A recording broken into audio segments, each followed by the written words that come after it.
यहाँ आप आते हो परमात्मा पाने के लिए इस दास के पास। आपको यहाँ कोई उलट सुलट बोल भी जाता है कोई, उसकी परवाह नहीं करनी, जिसने भगवान चाहिए। मान अमान करो क्यों ना कोई, चाहे समाज वाले भी आपका मान अपमान करें। और मम संत शरण जगत जान छोई, यानी यहाँ थोड़ी सी अपने अपने विचारों में भी अंतर होता है। ये परम संत पूर्ण परमात्मा के विचार हैं और वो तुलसीदास के एक व्यवहारिक विचार हैं। लेकिन यहाँ थोड़ा सा लागू होता है कि गृहस्थी के पास कोई भी आता है तो सबसे पहले प्रणाम करे। सतसाहेब, जैसे हम सतसाहेब बोलते हैं, मान ले कोई राम राम बोलता है तो उसको राम राम ही में उत्तर दे देवे। नमस्ते करता है तो नमस्ते जी, आओ बैठो, तो उसका आदर सत्कारी स्वाभाविक गुण होना चाहिए गृहस्थी में। तो ऐसे वो जो कि पहले वाले सभी में ये विद्यमान था। तो राजा जनक खड़े हो गए सिंहासन छोड़कर जब एक ऋषि जी उनके द्वार पर आए, साधु वेशभूषा वाले, और अलग से एक गद्दा तख्त सूचा साफ तक बना रखे, क्योंकि ऋषि लोग आते जाते रहते थे संतों के पास, राजाओं के पास, तो उनके लिए अलग आसन बनवा रखे थे। अच्छे कपड़े स्वच्छ धोकर रखा करते थे। नौकरों को आदेश दिया कि ऋषि जी आगे हैं और उनका आसन लगाओ अलग से, उनका अलग आसन लगवान लागे। ऋषि जी सुखदेव नौकानो नीचे बैठ गया वहीं पर। तो राजा जनक दौड़कर निकट आए, महाराज यहाँ ना बैठो, महाराज मेरा अपमान ना करो, अपमान ना करो, यहाँ बैठो। उन्होंने बोला नहीं मैं यहीं बैठूंगा। तो राजा जनक कहने लगे भाई ऐसी मेरे से क्या गलती होगी, आप रुष्ट हो ऋषि जी? कि नहीं।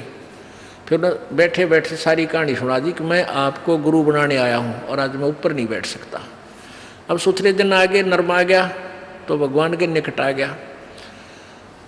सुखदेव ऋषि बोला कि, और राजा जनक कहने लगे महाराज मेरा क्यों मजाक उड़ाओ, आप तो जन दुनिया को ज्ञान देने वाले, और सूर्य को दीपक क्या दिखाऊंगा मैं। न सारी कहानी बता दी कि मैं ऐसे ऐसे ऋषि भगवान विष्णु के लोक में गया था, उन्होंने मुझे वहाँ अलाउड नहीं किया। उन्होंने कहा कि मैं आपको गुरु बनाऊं, फिर भक्ति करूं, तब मैं स्वर्ग जाऊंगा, मुझे स्वर्ग जाना है। फिर राजा जनक के जचगी भाई इब तक मैं ठीक बोलता दिखा है। कहने लगा ठीक है महाराज, मैं सुबह नहा धो के स्नान करके सुबह नाम दूंगा तेरे को। अब वो थोड़ी बहुत ज्ञान तो हो जा है कि भाई ये किस टाइप के इंसान होया करें, ये गृहस्थी ने देख के भी से नफरत करते हैं, ये जो नकली से होया करें। इसकी सारी फड़काड़नी चाहा था, परीक्षा भी लेना चाहा था। उसने अलग से एक मकान में उनकी रहने की व्यवस्था करवा दी और वहाँ एक लड़की की, एक युवा लड़की की ड्यूटी लगा दी कि आप इनकी केयर टेक करो, अतिथि आए हैं, खाना खिलाओ, कपड़े बिछाओ इनके, और कोई असुविधा ना रहे, रात को भी इनके पास। सारी तो उसको ट्रेनिंग दे दी थी लड़की को राजा जनक ने। अब सुखदेव ऋषि अपना आसन पर लेट गया, खाट पे चारपाई पर जो तख्त लगा रखा था। वो लड़की रात्रि के समय जाकर के उसके तख्त पर बैठ गई। सुखदेव ऋषि ने पैर पीछे को कर लिए, वो और निकट आ गई। वो थोड़ा सा और आगे को सरका, वो और निकट हुई तो उठ कर दूर खड़ा हो गया। कहने लगा बहन तू बाहर चली जा। वह लड़की बाहर आ गई। राजा जनक ने पूछा कि क्या क्रिया रही बेटी, कैसा है ये ऋषि जी? ने बोली जी ऋषि जी पक्का है, ऐसे ऐसे मैं बेड पर बैठी आपके आदेश अनुसार। तो इसने सारी ऐसे ऐसी क्रिया बताई, खड़ा हो गया और बाद में बोला बेटी बहन बाहर चली जा। तो बोला ठीक है। अब क्या हुआ कि वो उसका नीचे बिछा दिया कपड़ा, जैसे दरी वरी जो बिछा, वो बैठ गया भगत की तरह और कहने लगे बैठ जा ऋषि जी, अब मैं तुझे उपदेश दूंगा, पहले मैं नहा लूँ, स्नान कर लेता हूँ। अब गरीबदास जी ने अपनी वाणी में लिखा है कि राजा जनक के हजारों की संख्या में रानियाँ थी, पत्नी थी। उनमें से एक पटरानी होती है, जो सबसे पहले जो शादी की जाती है उसको पटरानी बोलते हैं, मुख्य पत्नी। बड़ी सुशील, अच्छी भक्ति करने वाली, साध्वी टाइप थी। उसको कहा राजा जनक ने कि मैं नहाऊंगा, और पानी गर्म करा, बता दिया था सारा, उसको ट्रेनिंग दे दी थी। वहीं पर जहाँ इस पहले बड़े बड़े दरवाजे होते थे, वहीं इधर सुखदेव ऋषि बैठा और इस साइड में लगा का चूल्हा ईंटा का, और ऊपर धर दिया पतीला और नीचे बाल दिए लकड़, सूखी लकड़, और पानी न्यो उबला जो कर चाय बनाया करें, बनाते उबला करें। और राजा जनक का वहीं साथ में नहाने के लिए पाटड़ा डाल दिया, और राजा जनक वहाँ नहाने के लिए विराजमान हो गया, धोती बांध के। और वो रानी जो पटरानी थी उसकी, वो लोटा भरे उस उबलते जल में थे, चूल्हे वाले पन्नों का पतीला ऊपर रखा है, और राजा जनक की चोटी में घेरा रास गेला नवावे, और वो पानी राजा जनक पर डाल रानी तो, और सुखदेव नो है जलेगा भी हो। अब वो पानी उस पर गिरे, सुखदेव पीछे नो है। अब राजा जनक देख रहा अगर ऋषि जी की कैरियर हो रही है। राजा बिहन से देई जब तारी, और हमें स्नान करावे नारी। राजा हंसा, और जो वो न्योकड़ू है ना, तब राजा ने कहा कि सुखदेव ऋषि आप एक बार व्यास के बेटे, तो अपने आप को ऋषि माने फिर था, बाल ब्रह्मचारी कहे था, और हम तो गृहस्थी हैं बाल। और आजा जो मेरे नहाने के बाद जो पानी गटर में जा रहा है, जो नाली के अंदर से पानी बह रहा है, तो इसमें हाथ दे दे व्यास के बेटा, जब जानो तो किसा भगत है, अपने आप में ऋषि बना फिर था। वो निकट आया, नो बोला मैं ना दूँ, मेरी तो सारी उंगली जल जाए, इतना गर्म है यो। मैं इस नहाने के बाद जो जल जाता है वो 50% कम हो जाता है गर्म, और उसके बाद भी नो कहे मैं ना दूँ, मैं सारा जल जाऊँ, दूर बैठ गया जाके। तब राजा भी हंसा, जोर तांसा, और ताली बजाई, नो हथेली पीटी, और हमें स्नान करावे नारी। अरे तू इतनी दूर तो जलन हो रहा, या नवावे जिसने तू एक हे मान रहा था अपनी दृष्टि में, औरत तो देखनी भी नहीं, शकल भी नहीं देखनी, अरे या तेरे से अच्छी भक्ति करे, इसके हाथ भी ना जलते। और ऐसा योग कमाया पूता बेटा, यो के इतना भक्ति करी, के साधना की, और क्या हुआ जो इंद्री धूता। अरे इस क्या हो गया, तन इंद्रियों को काबू करने की चेष्टा कर रही है, इनके खच्चम खच्चा हो रहा। इंद्री कर्म लगाओ किसके, जैसे जिव्या लेप नहीं मधुरस के। नालायकी इस इंद्रियां का के दोष है भाई, इन तू रोके बैठा। अब जीभ के शहद लगा दे, 1 सेकंड में टेस्ट करके नीचे न कर देगी, जीभ का निशान भी ना पाओ मत होगा। तो इंद्रियां का कर्म नहीं लगे, तेरे मन के कर्म लगेंगे, और मन में दोष आए बिना रह नहीं सकता बेटा, ते तो कितनी बात बना दे। या वो भी जान गया भाई मन तो दुष्ट है, तो 1 मिनट में करा के बूंदी सोच जा, फिर सेकंड में कुछ और सोच ले। तो कहते हैं इंद्री कर्म लगाओगे किसके, जिव्या लेप नहीं बदुरस के। काफी ज्ञान दिया, फिर समझाया उसको। फिर क्या बताया कि रात्रि के समय ये लड़की तेरे बेड पर बैठी, और तेरी क्या स्थिति थी, क्यों डर गया, या कोई खावा थी तेरे को, तेरे में ज्ञान नहीं, विवेक नहीं, अब तू आत्म तत्व में भी नहीं है, परमात्मा के निकट कहाँ, तो बहुत देर की बात है।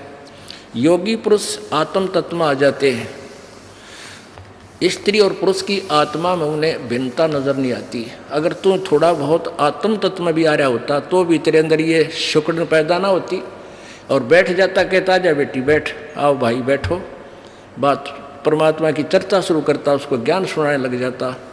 आप पे दोष खत्म था, तेरे अंदर दोष था, इसलिए तू सुकड़ा इसता।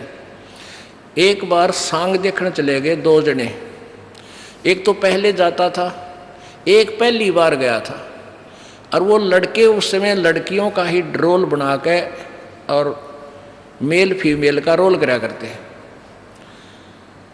तो नाच रहे थे, कोई गा रहा था, अच्छे सुसज्जित कपड़े मेकअप कर रखी थी। तो पहली बार जो लड़का गया था वो ने कहा दूसरे ने, देख के सुंदर लड़की, देख किसा बढ़िया नाच है, वो दूसरा बोला लड़की को ना, यो लड़का है, उसका ना जचिया बात है ना, तने नहीं बेरा। वो फिर शाम के समय जब वो वहाँ अपना समांग करके, वो ड्रामा पूरा करके, जब जहाँ वो रुके थे किसी चौपाल में वहाँ गए, वो पहले जो सत्संग सुन जिसने वो सांग देख रखे थे वो अपने साथी को लेकर वहाँ चला गया। किसको? जो पहली बार गया था। कहाँ? जहाँ वो रुके हुए थे, उनके साथ साथ चले गए। उन बच्चों ने जाते ही वो सारा मेकअप उतार के, कपड़े निकाल के न्यारे न्यारे टांग दिए, और वो लड़के नो के नो कच्चे कच्चे में खड़े। तब उसका यकीन हुआ, जो पहली बार सांग देखने गया था, अगर तो छोरे थे, छोरी कोई ना थी। अब अगले दिन जब वो सांग देखने गया, वो नाचा भी था वो लड़का, और लड़की का मेकअप भी था, पर उसने लड़की नजर नहीं आई थी, वो लड़का दिखा था। तो ऐसे ही जब आत्मज्ञान में भी होता, सुखदेव तू तने लड़की नहीं दिखा, तू तो ड्रामा कर रहा था बेटा, अपना कल्याण करा ले। बोलो सतगुरुदेव। आज सुबह के सत्संग में आप जी ने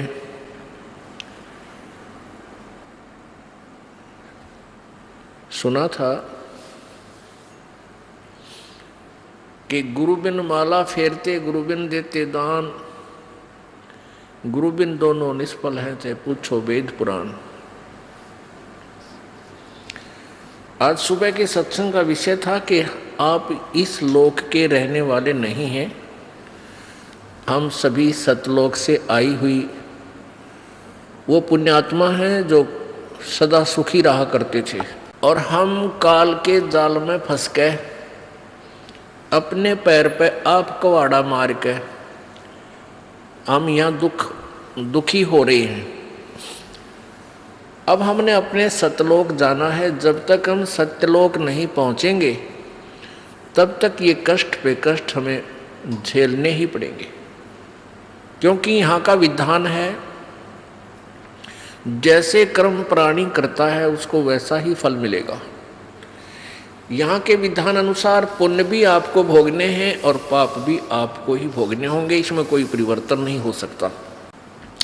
इसमें परिवर्तन कर सकते हैं पूर्ण ब्रह्म परमेश्वर, पूर्ण ब्रह्म वो कबीर परमेश्वर। उसकी विधि, उसकी पूजा की विधि जैसे वो प्रभु लाभ दे, वो किसी के पास नहीं है, केवल परमेश्वर ने आकर के ही बताई। और चंद पुण्यात्माओं ने परमात्मा का साक्षात्कार किया, और परमेश्वर कबीर जी द्वारा बताई गई भक्ति विधि से अपनी भक्ति साधना की और सत्यलोक चले गए।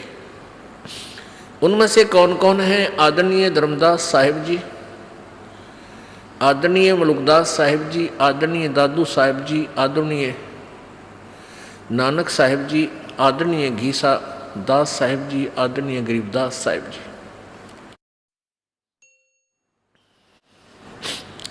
जब तक हम सतलोक नहीं जाएंगे हम यही दुखी होते रहेंगे। आज सुबह के सत्संग में आपने सुना था कि सतलोक जाने के लिए गुरुजी की आवश्यकता पड़ती है। सतलोक जाने के लिए पूर्ण गुरु की आवश्यकता पड़ती है। अब जैसे किसी ने विष्णु जी की साधना करनी है तो उसके सत्र का भी वो गुरु हो, अन्य किसी से उपदेश लेकर या अपने आप साधना करने से परमात्मा प्राप्ति नहीं हो सकती। किसी भी इष्ट की आप प्राप्ति यानी उससे मिलने वाला लाभ, परमात्मा की प्राप्ति का तात्पर्य होता है उससे मिलने वाला लाभ। वैसे परमात्मा साक्षात भी प्राप्त होता है। अब जैसे हमने गाय लेनी है, भैंस लेनी है, तो भैंस या गाय जो दूध वाली है उसका प्राप्ति का क्या कारण है, क्या तात्पर्य है कि गाय मिले तो उससे मिलने वाला लाभ हमें मिला, दूध मिला, घी मिला, दही मिली, मक्खन मिला, और गाय साक्षात भी है। तो ऐसे ही परमात्मा प्रभु की प्राप्ति का तात्पर्य है उसे मिलने वाला लाभ हमें प्राप्त हो। अब सुबह के सत्संग में चल रहा था कि जो जहाँ का उपासक है, जो भी साधना करता है वो अपनी साधना को कंप्लीट और श्रेष्ठ मान रहा है। गीता जी अध्याय नंबर 4 के श्लोक 25 से लेकर 30 तक यही विवरण दिया है कि कोई तो देवताओं की पूजा में व्यस्त है, मगन है, और कोई तीर्थ व्रत आदि उपासनाएं करता है, और कोई योगासन ही करता है, कोई केवल कठिन व्रत ही करता है, कोई योग अभ्यास करता है, कोई प्राण अपान की गति से ही कुछ सिद्धियां प्राप्त कर लेता है। ऐसे साधनाएं करते हैं और सभी अपनी अपनी साधनाओं को पाप नाशक जानकर करते हैं। उन साधनाओं को पाप नाशक जानते हैं। पाप नाशक मीन मोक्ष प्राप्ति का, क्योंकि पाप नाश हुए बिना हम परमात्मा प्राप्ति नहीं कर सकते। लेकिन गीता जी अध्याय नंबर 4 के श्लोक 32 में कहा है कि इस प्रकार जो आपने अभी 25 से लेकर 30 श्लोक में सुना, इस प्रकार के बहुत से विस्तार से यज्ञ अनुष्ठान तत्व ज्ञान उस पूर्ण परमात्मा सच्चिदानंद घन की वाणी में विस्तार से कहे गए हैं, उनको सुनो। उनके लिए कहाँ जाना है? चौथे अध्याय के 34वें श्लोक में कहा है कि उस तत्व ज्ञान को सुनने के लिए उस तत्वदर्शी संतों के पास जाओ, उनको दंडवत प्रणाम करो और निष्कपट भाव से सरलता पूर्वक उनसे वो ज्ञान पूछो। तब वो तत्वदर्शी संत तुझे उस परमेश्वर के बारे में, परमात्म तत्व के बारे में ज्ञान कराएंगे। इससे ये सिद्ध हुआ कि गीता ज्ञान दाता अपने से किसी अन्य परमेश्वर के विषय में जानकारी लेने के लिए कह रहा है और स्वयं उस जानकारी से अपरिचित है। इससे सिद्ध है गीता जी का ज्ञान इनकम्प्लीट है, लेकिन रॉन्ग नहीं है। अब सुबह जैसे नित्यानंद जी महाराज का आपने शब्द सुना था, क्यों भूली घर अपना ये ना देश तुम्हारे, पीछे फिर पछताओगे, कर लो सोच विचार। अब नित्यानंद जी महाराज विष्णु जी के उपासक थे और वो भी ज्ञान का जो दृष्टिकोण रखते थे, अपने उस विष्णु लोक को ही पूर्ण मोक्षदायक धाम मानकर उसी को टारगेट बनाए हुए थे और वो अपने उस ज्ञान को, अपने उस साधना को मोक्षदायक मानते थे, तभी तो उसको कर रहे थे और तभी तो उनके ढोल के डंके पर वो आवाज लगा रहे थे। अब वो नित्यानंद जी कौन थे? नित्यानंद जी के गुरुजी कौन थे? संत गुमानी दास जी। और गुमानी दास जी दिल्ली में एक चरणदास जी महाराज हुए हैं, वो सुखदेव ऋषि के शिष्य हुए। सुखदेव ऋषि जी स्वर्ग से आए विष्णु लोक से और चरणदास जी को दिल्ली में मिले, उनको अपना शिष्य बनाया और स्वर्ग तक के ज्ञान से उसको परिपूर्ण किया। उस चरणदास जी महाराज की परंपरा में उनके ही ज्ञान के आधार से आगे चल के एक गुमानी दास जी संत हुए। वो इस नित्यानंद महाराज के गुरुदेव थे। तो इससे सिद्ध हो गया कि ये कौन से कुएं का पानी है। ये स्वर्ग तक की साधना श्री नित्यानंद जी महाराज किया करते थे, संत नित्यानंद जी। तो और वो सुखदेव को कैसे ज्ञान प्राप्त हुआ आपको सुबह बताया। अब सुबह आपको बताया तो वही ज्ञान संत गरीबदास जी महाराज जी ने अपनी अमृतवाणी में लिखा है। और कैसे राजा जनक ने उस बूढ़ी आत्मा को समझाया। अब जैसे कि सुखदेव ऋषि जी को भगवान विष्णु ने भी ये कह दिया था कि आप जाइए और राजा जनक से उपदेश लीजिए। उसी आधार से उसने राजा जनक से उपदेश लिया। फिर राजा जनक ने उनको सुखदेव को बताया कि जो साधना, जिस सिद्धि को प्राप्त करके आप घूम रहे हो, इससे आपका मोक्ष नहीं है। अब गरीबदास जी की वाणी का आनंद, यानी परमात्मा सच्चिदानंद घन की वाणी है ये। परमेश्वर कबीर जी ने गरीबदास जी महाराज जी के अंतःकरण में, अर्थात इस कंप्यूटर में, उनकी आत्मा में, आत्मा की जिप में वो डाल दिया अपना पूरा मटेरियल, पूरा ज्ञान भर दिया। तो गरीबदास साहिब जी ने क्या बताया है, कल्प करी शिव पुरुष को गौरी सुनाया ज्ञान, आशा तृष्णा थिर हुई अमर कच्छ परवान। सुनत ज्ञान अनभय पद बाणी, अंड फूट चेतन भय प्राणी। कोट कोट जन्मों के कर्मा, दमन किए चिन्ह निज धर्मा। ऐसा ज्ञान अगम गौराया, पर जामी चेतन हो आया। चेतन होकर भरा हुंकारा, शिव योगी मन माही संभारा। अब जैसे अमरनाथ कैसे बना, एक समय नारद जी पार्वती जी के पास गए।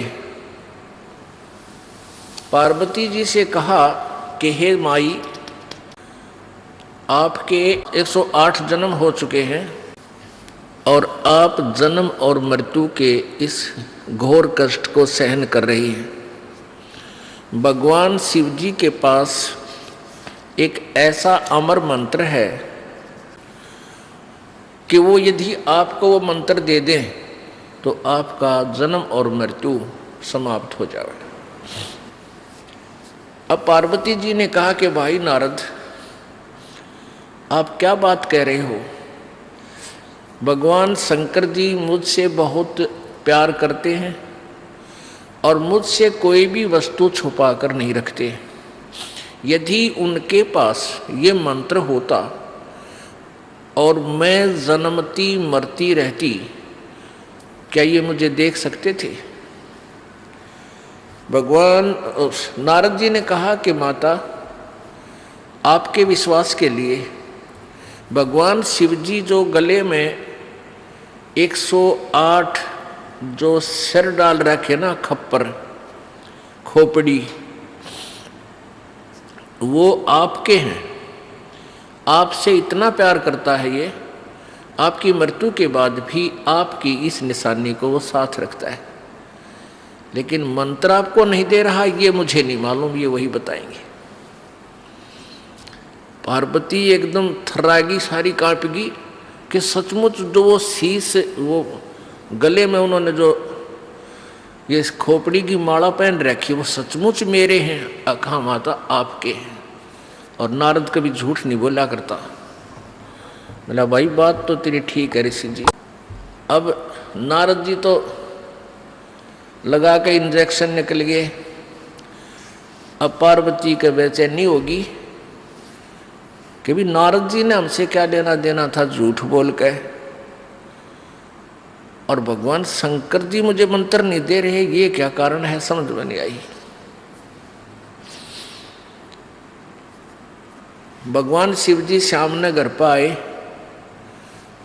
और पहले तो पति पत्नी का व्यवहार आपको मालूम है जैसा होता है। ये भले ही परम आत्मा है, यानी श्रेष्ठ आत्मा है, लेकिन है ये भी जीव ही।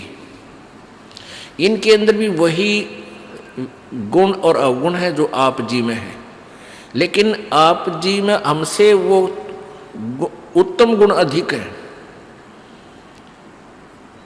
दुर्गुण भी थोड़े से कम हैं पर हैं अवश्य। तो पहले तो पार्वती नखरे करया करती, जब वो घर पाते इब तक कहाँ थे आपने हमारा जानने को नहीं, यानी जिस तरह की ये व्यवहार बातें होती है,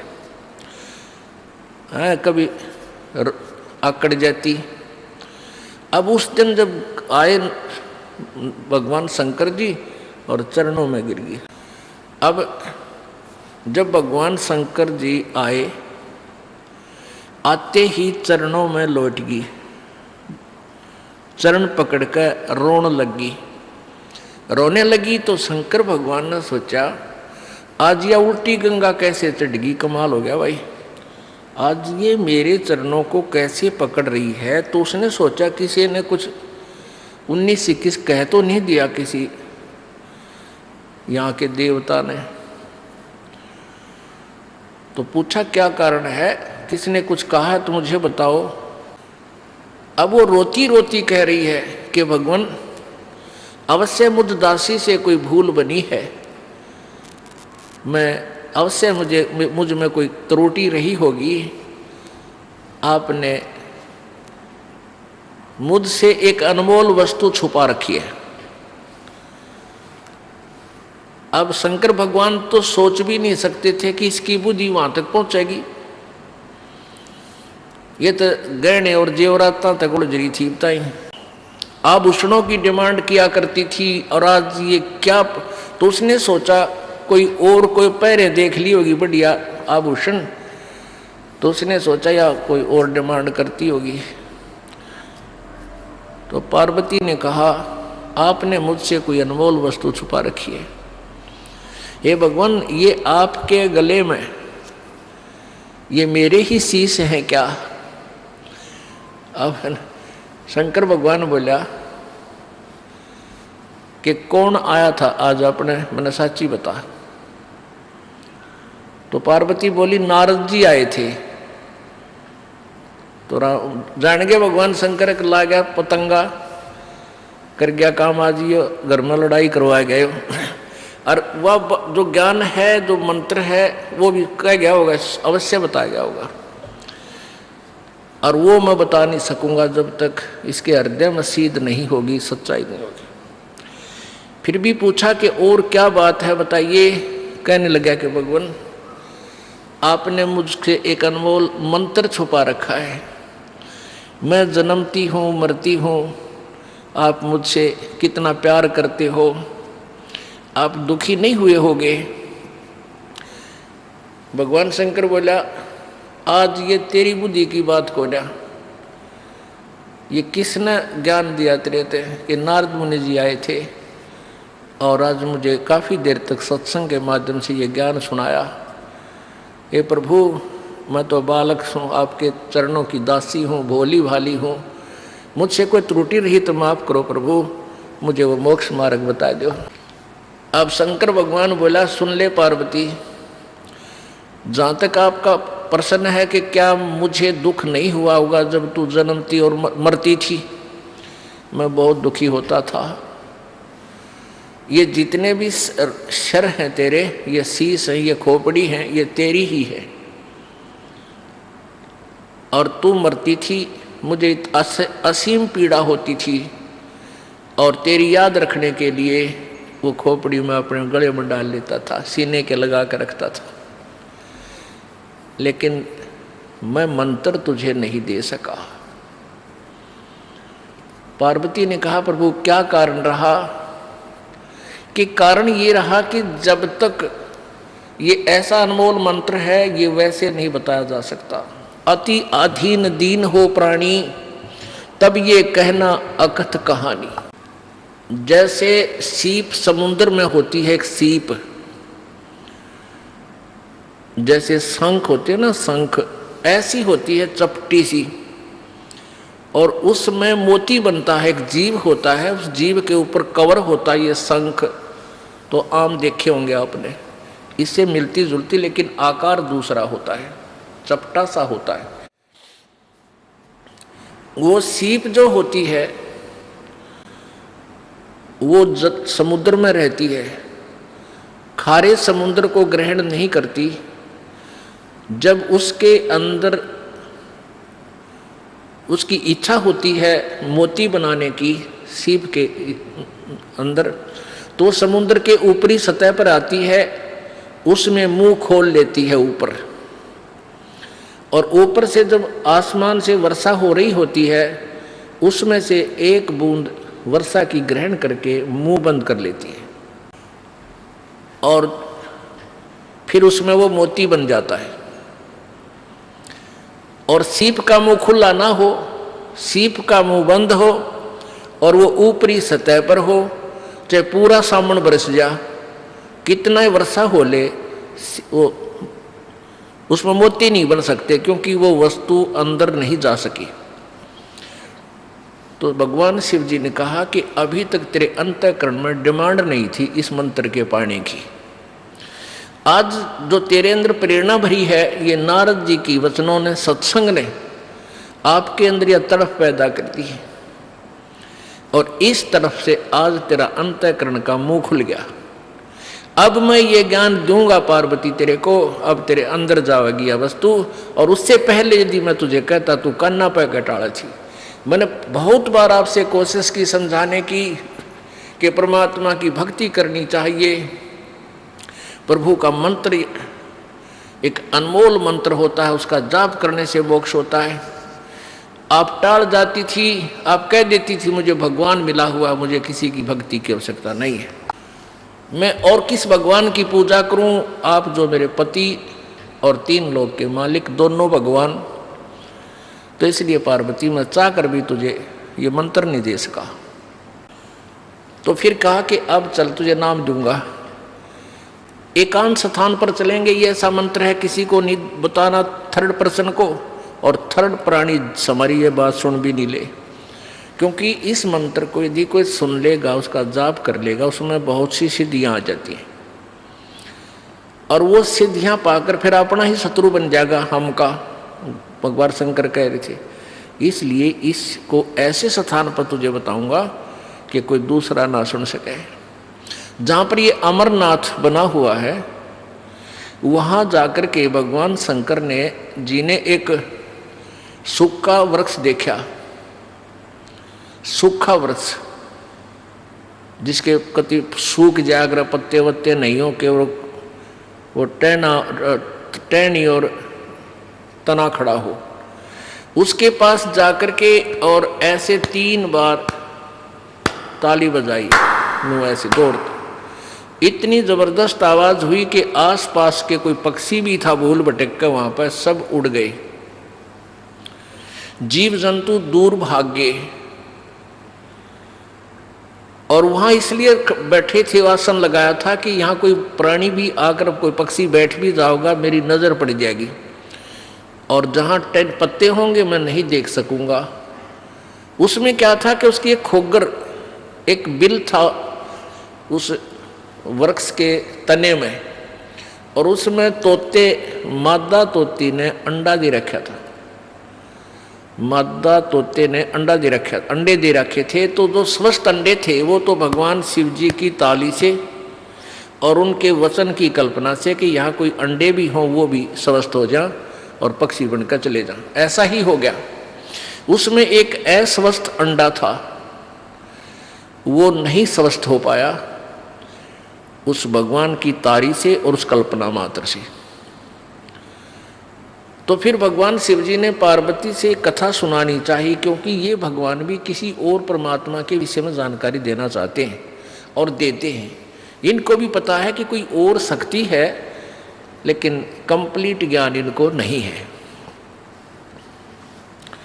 जैसा भी उनके ज्ञान था, लेकिन ये परमात्मा है, श्रेष्ठ आत्माएं हैं, पिछले जन्म के पुण्यकर्मी प्राणी हैं, तभी तो 3 लोक के ये प्रधान बने हुए हैं। अब जैसा शिव जी भगवान ने ज्ञान है वो पार्वती को बताना शुरू किया।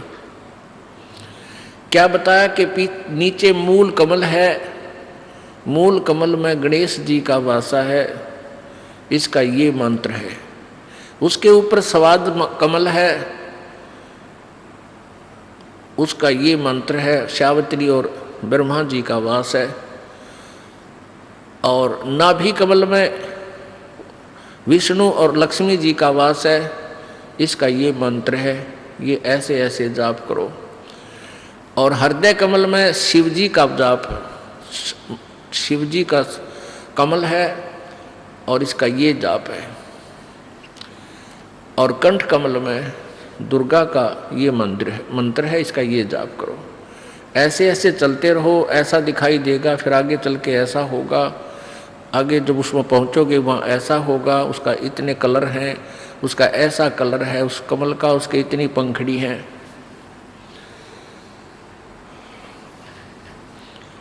अब पुण्यात्मा, यहाँ एक शंका आपके मन में आओगी कि शंकर भगवान और किसी शिव जी का कमल बता रहा है।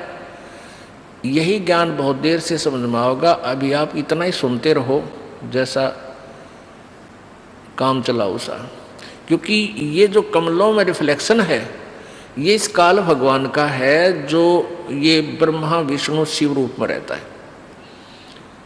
इसलिए ये खुद कह रहा है कि इसमें शिव भगवान का कमल है, हृदय कमल, और कंठ कमल में ये दुर्गा है। तो ऐसे भगवान शिव जी बता रहे हैं, मंत्र भी बता रहे हैं। ये प्राथमिक मंत्र है। जिस भी संत या महंत भगत को यथार्थ ज्ञान प्राप्त हुआ है तो इस मंत्र से प्रारंभ हुआ है सभी का।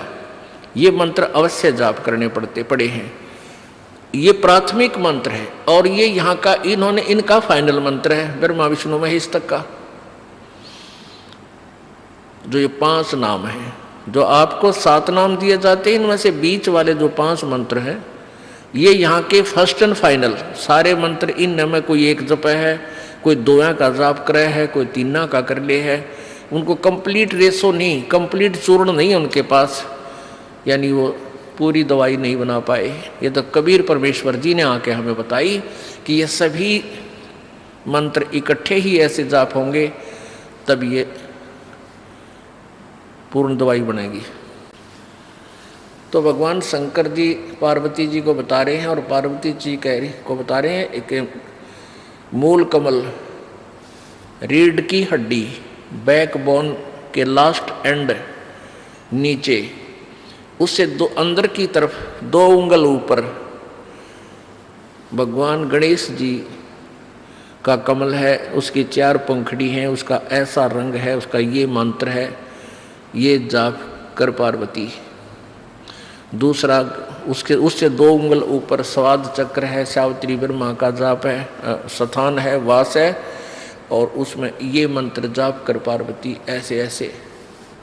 वो कहते हैं और उसको तुझे ऐसा कलर दिखाई देगा, इसमें ऐसे अक्षर लिखे होंगे इन पंखड़ियाँ पर। वो कहती हाँ जी हाँ जी, क्योंकि ये भी पुण्यात्मा पिछले जन्म जन्मांतर की अच्छी साधक थी पार्वती, इसलिए शीघ्र ही इसकी आत्मा अंदर की तरफ सुरती चली गई और वो अपना देख रही है। उधर से क्या हुआ कि पार्वती जब पहुंच चुकी इस कंठ कमल की तरफ, इससे आगे को जब चलने लगी वो अचेत हो गई। उसको ऊपर कुछ प्रकाश आदि नजर आने लगा तो बोलना बंद हो गया, क्योंकि अंदर बहुत ज़्यादा नज़ारे हैं, बहुत ज़्यादा आतिशबाजियाँ हैं। वह तो बोलना बंद होगी, आतिशबाजी देखने लगेगी। उधर से जो तोते का अंडा गंदा था वो स्वस्थ होकर उसमें से पक्षी बन गया, तोता बन गया, पर जाम्याई, उसका पंख जाम्याई उत्पन्न होगी। और फिर वो कहने लगा हूँ हूँ हूँ। अब शंकर भगवान ने सोचा ये कौन आ गया भाई, पार्वती तो बोल ही नहीं रही और किसने सुन लिया हमारा ज्ञान। तो देखा उसकी तरफ, वो तोता बोल रहा था। अब जान गया तोता भी कि इतना गड़ेगा। अब वो उड़ लिया, तोता उड़ गया, भगवान शिव जी पीछे पीछे, और तोता जाकर के व्यास जी की पत्नी के पास वो शरीर छोड़कर तोते वाला उसके गर्भ में पहुंच गया। जैसे आपको सुबह बताया था, जैसे प्रेत होते हैं, पितर होते हैं, जो पितर सतर के होते हैं वो किसी भी के शरीर में प्रवेश कर जाते हैं और शांतिपूर्वक बैठे रहते हैं। वो अच्छी आत्माएं हैं, किसी को सताना नहीं चाहती, वो शांत रहते हैं। और जो दुष्ट टाइप के व्यक्ति मरते हैं, खरपतवारी खुरापाती, वह भूत बनते हैं। वो कुछ एक तो उनमें से एक आधा जो कुछ ठीक सी भक्ति रह जाती है, थोड़ी बहुत उनमें अंश, वो दूसरे वो तो फिर भी चुप रहते हैं। बाकी जो खुरापाती होते हैं वो स्वयं नहीं प्रवेश कर सकते किसी में। उनको ये अन्य जो जंतर मंत्र करने वाले होते हैं, ये अपने उस जंतर मंत्र के द्वारा किसी में प्रवेश कर देते हैं। वो तो फिर निचले टकन के हैं, कोई नहीं जिसमें बढ़ जाएंगे, वो गद्दम गद्दा कि तो कुछ कर रहे हैं, कि तो कुछ कर रहे हैं, सुनो अचेत कर देंगे, कि तो नू नू करेंगे बैठ के। वो निकम्मे टाइप के भूत होते हैं, मर्द प्राणी। तो ऐसे वो उसके पेट में पहुंच गया, व्यास जी की पत्नी के पेट में। और व्यास जी की पत्नी भी बहुत पुण्यकर्मी प्राणी थे। अब उनको छेड़ना भी भगवान शिव जी के बस की बात नहीं थी। तो उससे जाकर कहा कि हे व्यास की पत्नी, आपके पेट में मेरे ज्ञान का चोर आया है और इसने ज्ञान सुन लिया और ये अमर हो गया, और इसने तू बाहर निकाल, मैं इसने गढ़ूंगा, इसको जान से मारूंगा। ये कहीं मनुष्य शरीर प्राप्त करके इस मंत्र का कहीं आगे ना ज्ञान करवा दे किसी को। ये बहुत गुप्त मंत्र है, ये हमारे लिए घातक सिद्ध हो सकता है। अब वो व्यास की पत्नी कहने लगी, व्यास जी आगे क्या है भगवान, कैसे आना हुआ, सारी कहानी बताई। तो व्यास जी ने कहा कि भगवान, एक तरफ तो आप कह रहे हो कि अमर हो गया और फिर नो को इसने मारूंगा। अमर को आप मारोगे कैसे, ये भोलेनाथ, अब यू कैसे मरेगा आपसे। शिव जी चला गया, भाई ठीक, बात तो तेरी भी ठीक है। अब ये प्रसंग सुनाते हैं, अब ये सच्चिदानंद घन की वाणी सुनाते हैं। शंखों देह धरी तन योनी, नो तत् के का बीज न भूनी, मोक्ष मुक्ति का लख्या न भेवा, बर में पुत्र व्यास सुख देवा।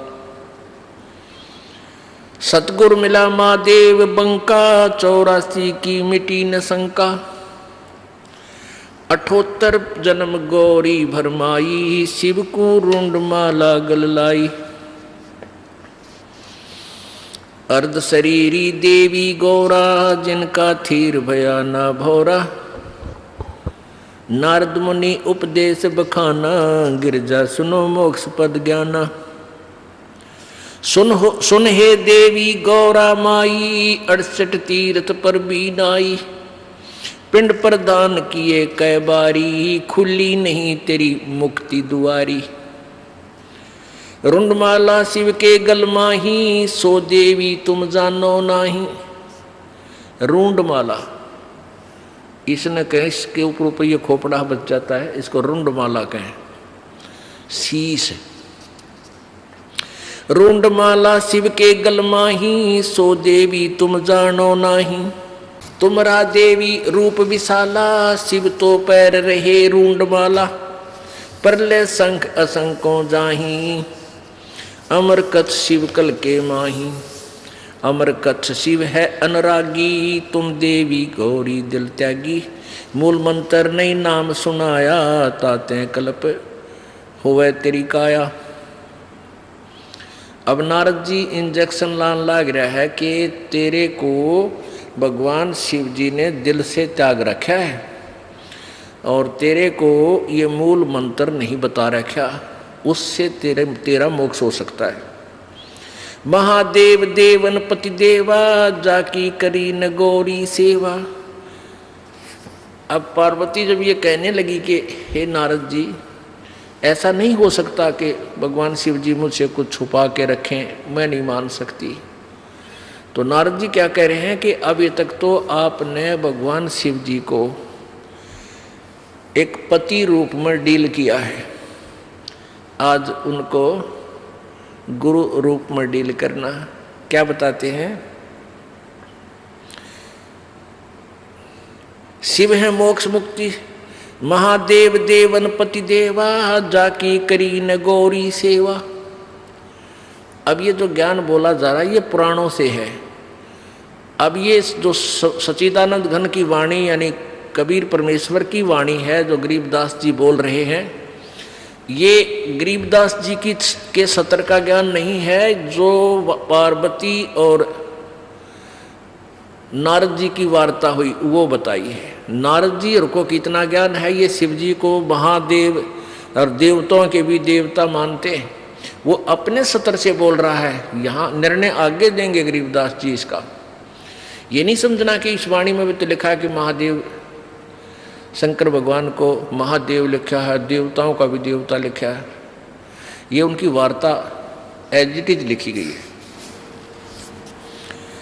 महादेव देवन पति देवा जाकी करी न गौरी सेवा। कर बंधन कर शीस नमावो हो तन मन अर्पो शीस चढ़ाओ। ओह कि तूने ये अनमोल मंत्र लेना है। अब आपने उनकी सेवा एक गुरु रूप में नहीं की, अब तक पति रूप में डांट मारी है। और कर बंधन कर जो शीश नवाओ, ओहे हाथ जोड़ के शीश नवाओ और तन मन अर्पो शीश चढ़ाओ। शिव है मोक्ष मुक्ति के दाता, तासे भेद कहूँ गौरी माता। चरण गहो चिंता मणि केरा, ताते प्राण अभय हो तेरा। कमल रूप देवी दिल कीना, नारद मुनि उपदेशी चीना। जद आए शिव मंगल अवधूता, देवी चरण लिए सतरूपा। कमल रूप देवी दिल कीना, कमल जैसा कोमल और निर्मल दिल देवी ने यानी पार्वती ने किया। और कैसे उसके अंतःकरण में ये तरफ जागी कि वो नारद जी मिल गए, इसका वर्णन बता रहे हैं कि कमल रूप देवी दिल कीना, नारद मुनि उपदेशी चीना। जद आए शिव मंगल अवधूता, देवी चरण लिए सतरूपा। जब भगवान शिव जी घर पर आए तो पार्वती ने सच्चे दिल से सतरूपा उनके चरण पकड़े। चरण पकड़ बोलत रोवत है बाला, चरण पकड़ रोवत है बाला। मेरे शीश किए रुंड माला, कि आपने मेरे सिर आपके गले में माला बना रखी। मोसे भक्ति दुराई देवा, मैं जानी नहीं तुम्हारी सेवा। आपने मेरे से भक्ति छुपा रखी है और आप किस तरह प्रसन्न होगे ये ज्ञान मुझे नहीं था।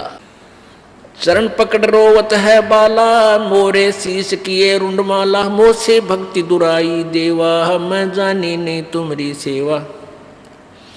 मोसे भक्त दुराई स्वामी, हमसे भेद कहो निज धामी।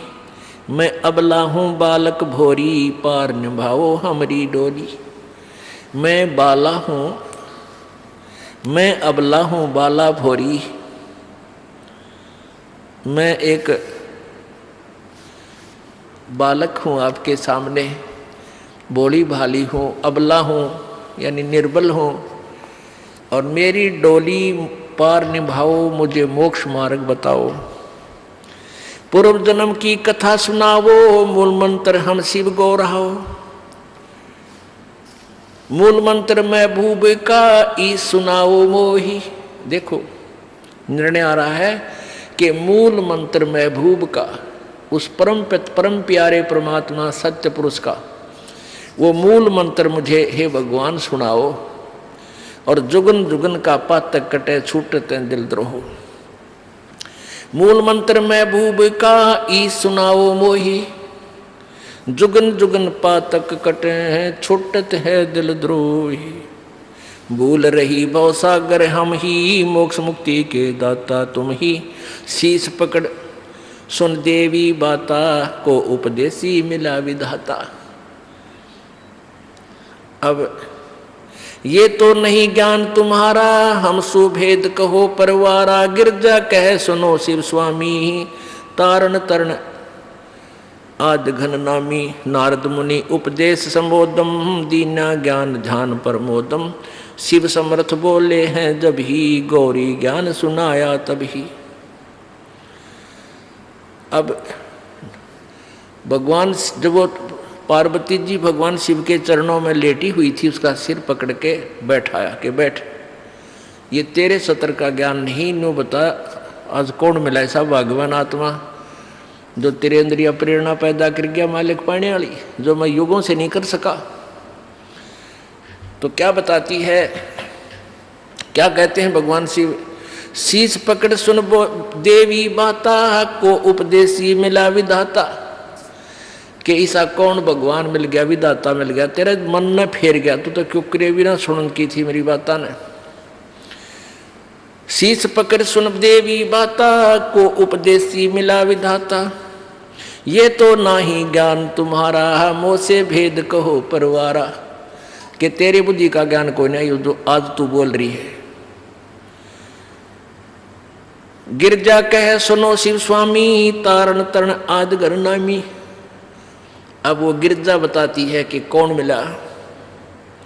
नारद मुनि उपदेश समोदम दीना ज्ञान ध्यान प्रमोदम। कि नारद जी मिले थे। तो भगवान शिव जी कहे बुलाओ नारद जी का, आज तेरी बुद्धि तो पलट गई, ना कद्दे भी ना सुना थी बात ने। शिव शिव समर्थ बोलत हैं जबी गौरी ज्ञान सुनाया तभी। कोट कल्प प्रलय जुग बीती ज्ञान दान सभी परचीती। तुमरा मन नारद मुनि फेरा सुनो ज्ञान तुम गौरी मेरा। बनखंड चलो गौरी दीवानी पंछी सुने न हमारी बानी। के बनखंड में चलो, वहाँ को पक्षी भी हमारी बात ना सुन सके। जब शिव कर से लाई तारी उड़ गए पंछी नर और नारी। जहां एक सूख्या तरवर ताक्या शिव को आसन तावा रखा। जहां सूखा एक तरवर ताक्या, ताक्या कर ताकना अर्थ होता है बहुत चोर नजर से देखना। तकना कहते इसने तू तकना नहीं चाहिए, देखना जरूर चाहिए। जैसे कहते हैं ना भाई तू ऐसे इधर किसी घर की तरफ तके था, तकना एक चोर नीति नजर से और देखना एक स्वाभाविक नीति से। तो ऐसे चोर नजर से ताक्या देखा कि कौन सा स्थान हमें ठीक सूटेबल रहेगा जहां कोई पक्षी भी ना आ जाए।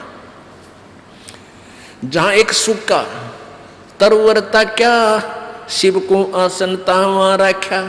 जहां एक गंध अंड तिस माही तिस जानत है समर्थ साईं। उसके अंदर एक गंदा अंडा पड़ा था उस खोखर में, उस वृक्ष की खोगड़ में।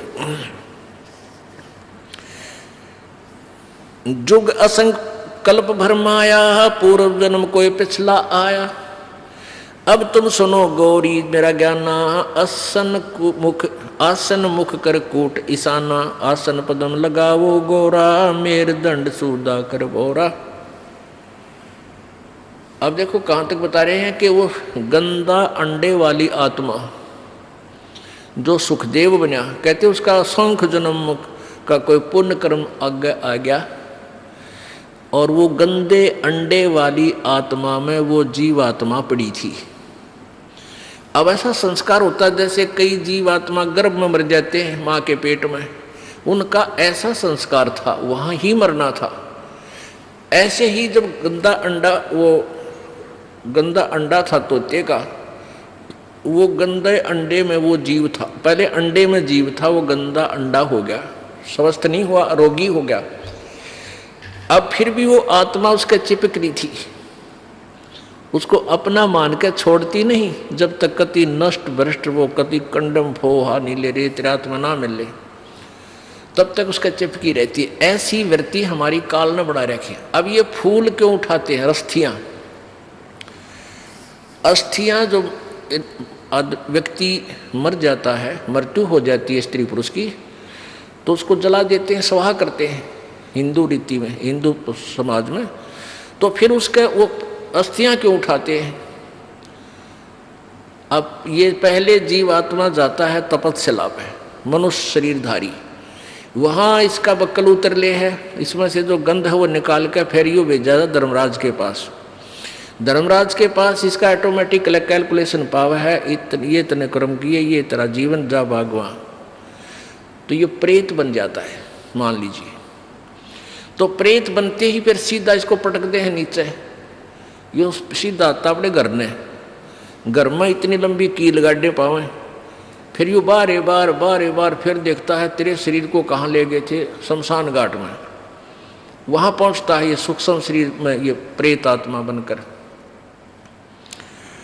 तो वहाँ वो अपनी हड्डियों को अपनी मान के उनके चिपक जाता है। अकिया मेरी या मेरी क्यों ताज़ा जला पावे, नारी पहचान हो सब उसकी तय, उसका चिपक जाए, ये है मेरा शरीर। अब ये क्या करते हैं जंतर मंत्र करने वाले, ये सेवड़े शावड़े नालायक, ये उन अस्थियां ठालावें, उन अस्थियां को चिपक्या हुआ आवे क्यों मेरी है मेरी है, फिर उसका करके जंतर मंत्र और फिर उसको किसी और में प्रवेश कर देते हैं, वह बिरान मट्टी उसकी भी और अगले की भी शुरू हो जाती है।